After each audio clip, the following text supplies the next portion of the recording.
The third Bang for Your Book hot seat. I am here today with Ade. Thank you so much for joining me. It's so great to have you here. And before I say your name properly, can you just tell me how to pronounce your name properly? I was just going to correct you. It's Ade for short, but my full Ade. name is Adefunke, but you can say Ade.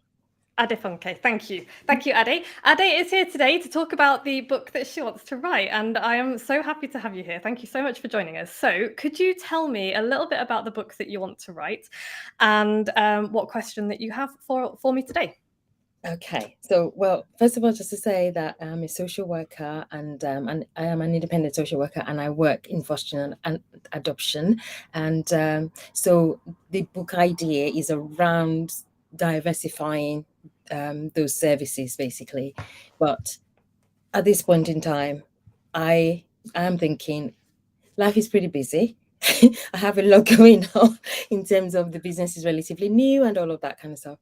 How can I fit in starting to kind of grow this idea of writing a book in whatever capacity in terms of whatever the title is? How do I even fit in the actual process? So that's Yeah. my question. Cool. That is a really common question. It's an issue that a lot of people have when they're writing a book because people are busy. So my answer is that you probably have a lot of stuff you can use already to start writing. So tell me a little bit about. I mean, what are you doing now to help your clients become more diverse? What form does that take? Okay, so I have an agency where I'm helping to recruit people who want to become members on what's called a panel within when somebody wants to be a foster carer or an adopter. And the business as it is, I'm focusing on helping to bring more people from the global community into that arena because generally it's quite a white middle class sort of setting. Yeah. So that's what I'm focused on at the moment. But in general, there is lack of diversity anyway in the sense of in certain areas of adoption and in terms of the recruitment, we need more black carers and things like that. So it's just to kind of help some of the agencies to think about how they can make that diversity more possible. And also when people are on their journey of adoption, what sort of things that they can be thinking about. For example, if they have a child who's transracially placed with them. I know that's a lot of stuff that I'm covering here, but it's just the idea is around the lack of diversity and how can we work with it, make it, improve it, and just encourage the services to make it more possible. Really, does that make sense? Okay. It does make sense, yeah. And actually, I'm really glad that you threw a lot of stuff at me then, because what I'm going to get you to do is go back and listen to this afterwards and just make a note of all the things that you wrote down, because that's where you can start with making notes for your book. Because I mean, I don't know how your process works, but do you have like a process or framework for working with for your agency to work with clients? Yes. Yeah. So I would say take that as the first part of your framework for your book, because if that's what works really well for your clients, as I'm sure it does, because otherwise you wouldn't use it, that's probably going to fit really well into creating a book. Because I know that when you drop me an email, you mentioned that you wanted to write a book that tells them what to consider and how to achieve it, and that would probably be a really helpful thing for your clients to use, before they work with you or as they're working with you. Yeah. So having a look at the framework that you've got at the moment, and putting that into some kind of an order that would make sense in the book. So considering the reader journey. When I say reader journey, I mean think about where the reader is when they start your book. What can they do? What are they feeling? What are they? Where are they? What space are they in? And think about where they then want to be. What type of person do they want to be? What do they want to be able to achieve? What do they want to be able to do? How have they changed between the start of your book and the end of your book, in the context of your framework? And then think about how they get there, and that's like all of the stuff in between. So, which is a lot of the stuff that you've just mentioned. So, for you and for what you've just told me, I would suggest that part of your book is probably going to be thinking about what they need to know before they start doing anything, and then part of the book is pointers about what they can do before they start doing something.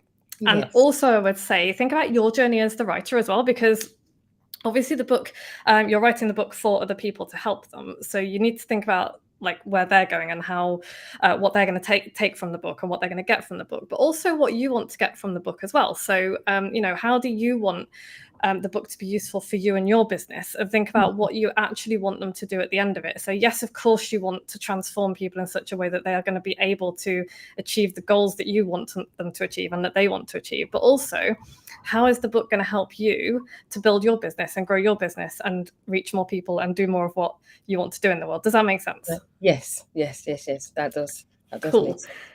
And so that is that's kind of answering part of your question, which is, how can I write this book while I'm doing the thing that I do? And then the other part of it was time. So, how do I have time?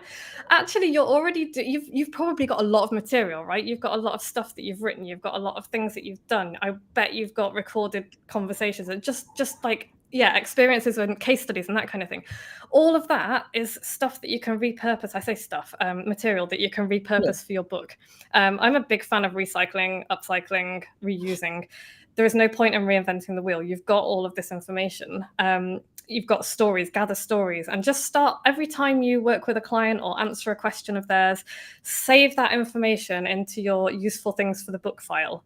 And you will find that actually you've got a lot of things already, and before you know it, you'll have a lot of material in there that you can start then putting together and editing together into a book. And if you set aside maybe 20-30 minutes a day, if you can, even if it's like on a train or somewhere in between, because I'm not a big fan of, you don't have to like put your whole life on hold to write a book. That's not realistic for almost everybody.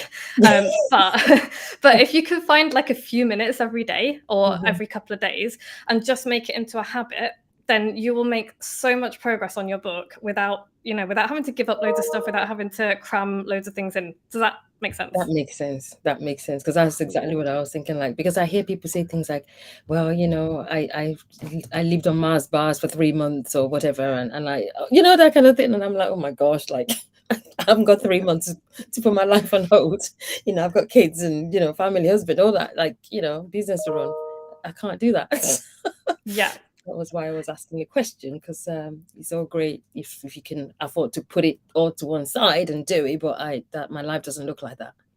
No, and most people don't. And I think the people who do say things like that, they tend to be, let's be honest, middle-class white dudes who've got a wife at home looking after the rest of their life for them. So they can actually put those 3 months on hold and do the thing that they want to do. But for the rest of us, that's not realistic. So if you can find a few minutes, even just a few minutes here and there, and use what you've already got and think about your book in terms of what can be incredibly useful for your reader, instead of thinking, I have to sit down and write this like, War and Peace type, big, big magnus opus kind of thing. No, that's not how this works. You want to write something that's going to help people and change people's lives, and you've already got everything you need to do that. So, wow, that's encouraging to hear that, because for me, I try to do maybe like 2 to 3 posts a week, and the things I like to talk about are things that are going to help my clients to think about their processes and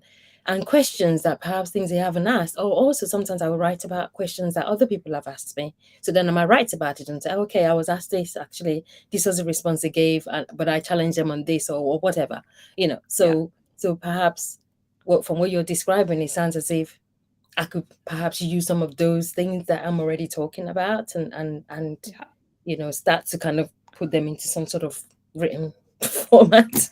Yeah. But, okay. 100%. Yeah. It sounds like if you're doing that regularly anyway, I think you've probably got an awful lot more material for your book than you perhaps might think. If you start with what I suggested at the beginning, which is like that framework and thinking about that reader journey, and then have a look at what you've already got and see if you can just start pulling stuff into it, you're going to find that you've got a lot there, I think. So wow, that's very encouraging, because it feels a little bit more achievable, because to be honest, this time last year, when somebody made a joke and said, oh gosh, Ade, you could totally write a book about all this stuff you're doing, and I was like, oh, don't be ridiculous, a book, like, who's really it just seemed like so unreachable, is what I would say. And and even till this year, I still thought, oh, okay, well, maybe in a few years, maybe, I don't know, you know what I mean? But I feel a little bit more encouraged now, having heard your advice about doing something every day, because that makes a lot more sense. Just doing it bit by bit, and at some point, look at what I've written so far, I suppose, and then try to make it into a more organized pile, I guess. So, Yeah.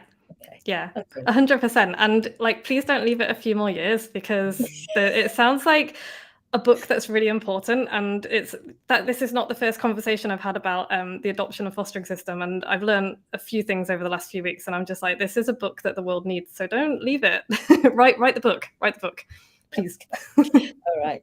Well, thank you, Vicky, for having me and letting me ask my question. That's really helpful. So thank Thank you you so so much. much for coming on. And before we go, where can people find out more about you if they want to? And I will put the links underneath as well. Well, I am on LinkedIn. That's where I hang out in terms of social media. And Cool. I also have a website called agencyconnection.co.uk. That's more for if people want to access the services that I offer. So they can also connect with me there, but definitely DM me on LinkedIn. I am there. I kind of live Brilliant. there. I will tag you underneath so people can follow you if they like. So thank you so much. Brilliant. Ade, thank you so much for joining me. If you're watching this and you have a question about a book that you want to write and you would like to join me on the Bank for Your Book Hot Seat, then drop me a message, drop me a comment, drop me a DM. I would love to have you. Until next time, take care.